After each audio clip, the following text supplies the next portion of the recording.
Waouh, bon, bonjour à tous.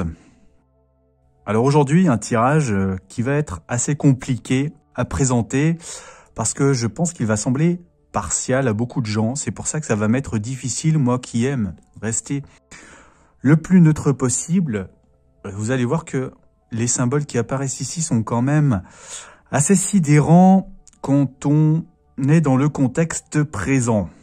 Donc la pensée, la sagesse de la semaine, la pensée bénéfique pour les Français du 7 au 13 mars 2022. La réponse,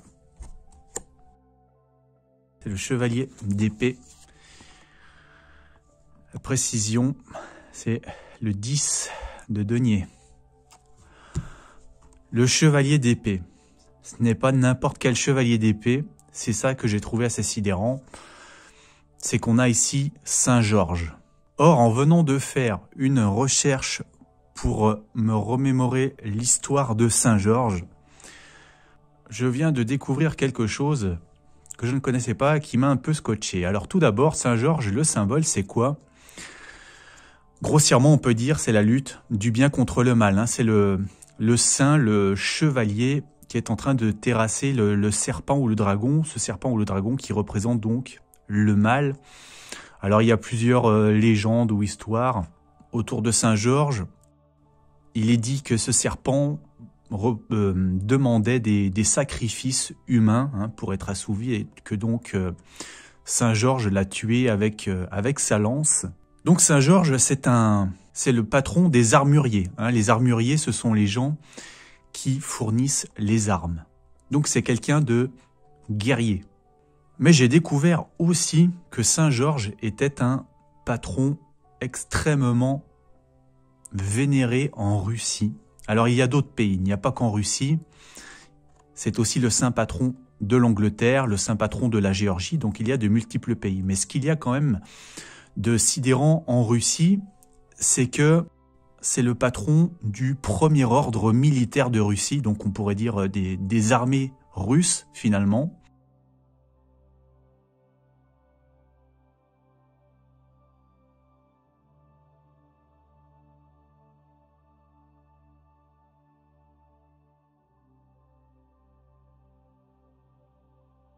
Et il y a même un symbole qui est connu par tous les Russes, qui est le ruban de Saint-Georges, qui est un ruban de commémoration pour célébrer la victoire de l'armée rouge sur les nazis. Et donc le ruban de Saint-Georges, il représente le patriotisme russe, et il est apparemment utilisé par les séparatistes pro-russes d'Ukraine aussi.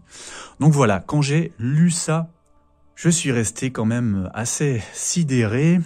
Et alors, la carte du contexte de la précision, c'est le 10 de denier. Le 10 de denier, c'est la carte de la famille. Vous voyez qu'ici, on a toute la famille, des enfants jusqu'aux grands-parents.